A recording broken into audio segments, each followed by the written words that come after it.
பெற்ற வேட்பாளர் எம் சவுந்தரபாண்டியன் இதோ வந்து கொண்டிருக்கிறார். முரசு சின்னத்திற்கு ஆதரவு கேட்டு வந்து கொண்டிருக்கிறார். வைகோ அவர்களின் ஆசி பெற்ற வேட்பாளர் எம் சவுந்தரபாண்டியன் அவர்கள் இதோ வந்து கொண்டிருக்கிறார். இதோ உங்கள் மத்தியிலே வந்து கொண்டிருக்கிறார். வியாபாரிகளின் நண்பர், தொழிலாளர்களின் தோழன், தொழிற்சங்க தலைவர் எம் சவுந்தரபாண்டியன் அவர்கள் இதோ முரசு சின்னத்தில் உங்கள் வேட்பாளர் எம் சவுந்தரபாண்டியன் இதோ வந்து கொண்டிருக்கிறார்.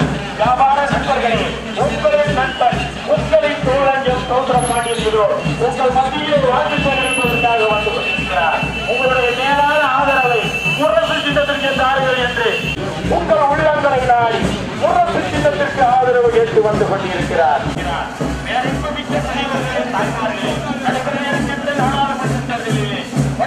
நாடாளுமன்ற வேட்பாளராக போட்டியிடக்கூடிய அருமை சகோதரர் சவுந்தரபாண்டியன் அவர்கள் உங்கள் மத்தியிலே வந்து கொண்டிருக்கிறார். டாக்டரின் ஆட்சி பெற்ற வேட்பாளர் சவுந்தரபாண்டியன் அவர்கள். அதே போல இந்த ஏரியால பெரியார் நகர்ல பொது மருத்துவமனையில சரிவர டாக்டர் யாருமே இல்ல, சுகாதார சீர்கேடுன்றாங்க. இந்த சுகாதார சீர்கேடு இதுதான். இதற்கு காரணம் என்னன்னா, இது இதற்கு முன்பு இருந்த ஆட்சியாளர்கள் ஒழுக்கமா இல்ல.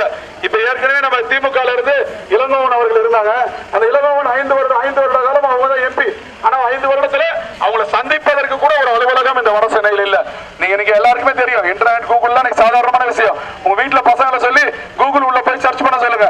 இளங்கோவன் இருந்தாரு, அவர் ஆபீஸ் எங்க இருக்குன்னு கொஞ்சம் சர்ச் பண்ணி பாத்தீங்கன்னா மத்திய சென்னை காட்டும் அவரு. ஏன்னா அவர் வீடு தான் காட்டுது. வட சென்னையில ஜெயிச்சுக்கிட்டு மத்திய சென்னையில போய் நம்ம குறைய சொல்ல முடியுமா? அதே போலதான் காங்கிரஸ் திமுகவை பொறுத்த வரைக்கும் இந்த நிலை. காங்கிரஸ் அதிமுகவை பொறுத்த வரைக்கும் 3 வருஷம் அவங்க தான் ஆட்சியில் இருக்காங்க. 3 வருடத்துல ஒண்ணுமே பண்ண முடியல. இன்னைக்கு எலெக்ஷன்ல ஓட்டு போட்டு அவங்க என்ன பண்ணுவாங்க? நிச்சயமா வட சென்னை என்பது தமிழகத்திலே வஞ்சிக்கப்பட்டது வட சென்னை. ஆனால் வஞ்சிக்கப்பட்ட வட சென்னை பலமான சென்னையாக மாற்றுவதற்கு எனக்கு முரசு சின்னத்திலே வாக்களிக்கும்படி கேட்டுக்கொள்கிறேன்.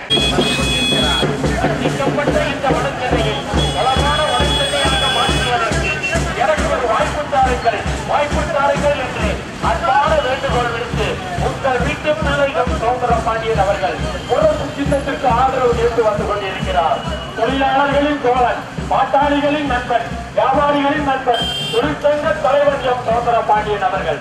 தொழிற்சங்க நிர்வாகி மாவட்ட நிர்வாகி ராமன் அவர்கள் வேட்பாளர்களுக்கு சார்பு அளிக்கின்றார்கள். உங்கள் வீட்டு பிள்ளை நமது வேட்பாளர் திரு எம் சவுந்தரபாண்டியன் அவர்கள்.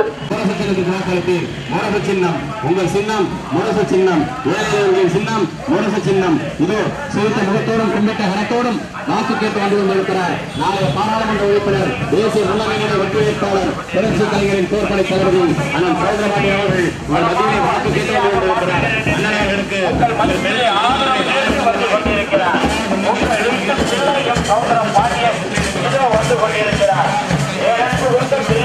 தாய்மார்களே, முரசு சின்னத்திலே தாருங்கள் என்று அன்பான வேண்டுகோள் விடுத்து பேரன்புள்ளம் கொண்ட பெரியவர்களே, தாய்மார்களே, நடைபெற இருக்கின்ற நாடாளுமன்ற தேர்தலிலே வட சென்னை நாடாளுமன்ற வேட்பாளராக போட்டியிடக்கூடிய நமது வேட்பாளர் எம் சவுந்தரபாண்டியன் அவர்கள், அதற்கு நரேந்திர மோடி அவர்கள் பாரத பிரதமராகிற உங்களுடைய பொருளான வாக்குகளை, மேலான வாக்குகளை முரசு சின்னத்திலே தாருங்கள் என்று அன்பான